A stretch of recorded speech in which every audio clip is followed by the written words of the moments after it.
Well, Alan, it's a big, big day in the club's history, isn't it, on Sunday? The first time in a second round proper as a fan-owned club.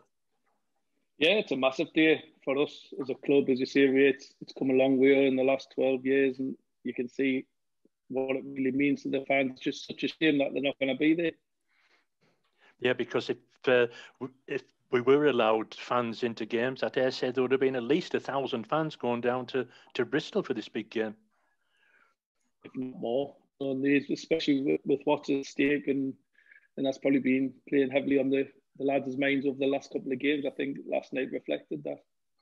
Yeah, but the fans have been fantastic, haven't they, in their financial support and in other ways as well during your time at the club and previous to that as well. They've been amazing since I first come in. As I say, Ray, the booster budget, the money, that's just phenomenal what they're putting in. Then I think it's every other week now. They just keep putting more money into the club. And I made a little joke the last interview where I said that they'll probably start one straight away for the overnight stay at Bristol. And I think I didn't even get the Scotch corner, and they'd already raised the funds. So it's just phenomenal what they do for the club. And I just hope that the lads do them proud. I'm sure they will. And who knows what you can get at the end of the day. It's 11v11, like I said the last time. Hopefully them have an off day, we have a good day, and then we'll get through to that third round. Yeah, right at the start of this season's competition, even before we played Prescott Cables in the second qualifying round, you set the players a target of doing better than last season, which was a first round tie against Walsall at the time. And they've achieved that quite nicely, haven't they? But obviously, as a club, we'd love to go a little further.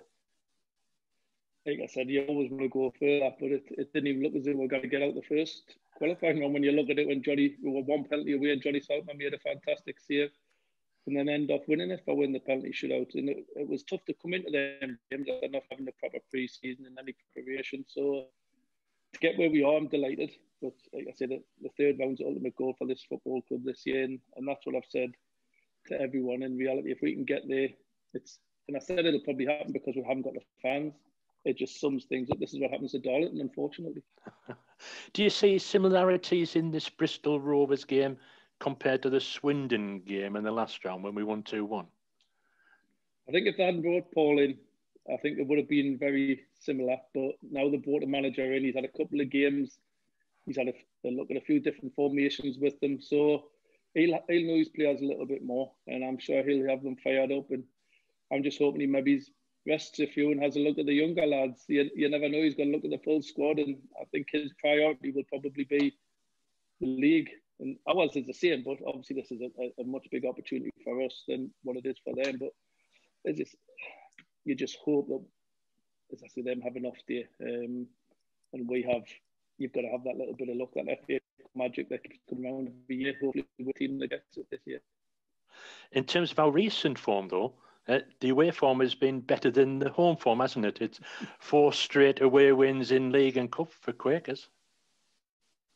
Yeah, and I think you can see why. Last night we typified our league performances at home, give away a sloppy early goal, and then the team we're playing against would just sit back and defend and try and soak all the pressure up. And away from home, it's a little bit more expansive, where teams come out and have a go at us, and that's when we're at our best, when we can exploit the gaps, and we've got some good footballers in there. And when they're on top form, then it cause anyone all kinds of problems. You can see that, and I've got enough attack and threat in there to cause a different multitude of problems for the opposition. Do you know much about Bristol Rovers yet? Have you had a chance to study any the website stuff? Yeah, I've got a couple of. I've been sent through a report. We've had a couple of the matches watched over the last couple of games, and we've had a report sent in from before Paul took over, and obviously the last 2 games in. I've got a lot of homework to do tonight, tomorrow, and go through everyone, see how we can exploit their weaknesses. And I'm sure them will do the same. They probably had someone at the game last night watching us, and hopefully we'll give them a little bit of a false picture. As a manager, playing at Bristol Rovers in the second round, this must mean a lot to you because, correct me if I'm wrong, I don't think you've been to this stage before. No, I've been here as a manager. This is the first time I've got here as a manager. I've been as a player. I've been an underdog as a player with Stockport and got the third round against Everton, and I scored in both the first game and the replay at Stockport. And we lost it 3-2 in the last minute, and that hurt. But as a manager, there's something special when you get a group of players through. It does feel different.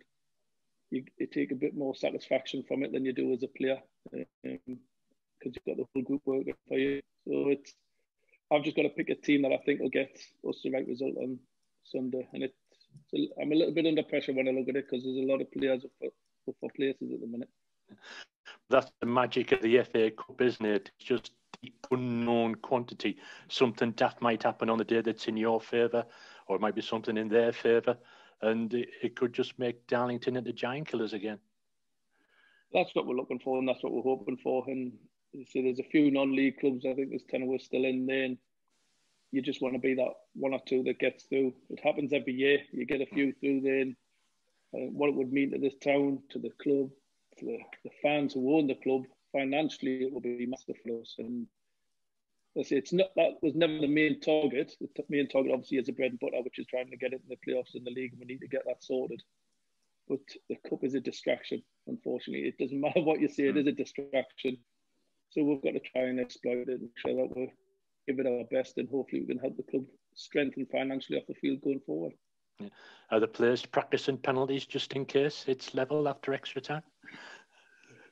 They're good enough. They know what they expect on penalties, but every manager's different. Some practice them, some don't, and I've been in it where some have practiced, and it's not the same. It's not the same. It's what happens on that day, and you've got to see who's confident and who's not. And because the person who's taking me might have had an absolute nightmare, and then you lost the penalty taker straight away. So you've just got to make sure that you pick the right ones, the confident lads, and trust their ability. Yeah, but what it is, though, you can sense that the FA Cup is stirring people at the moment. It's got the league games out the way, and we're building up towards Sunday there, and people are really anticipating this, aren't they?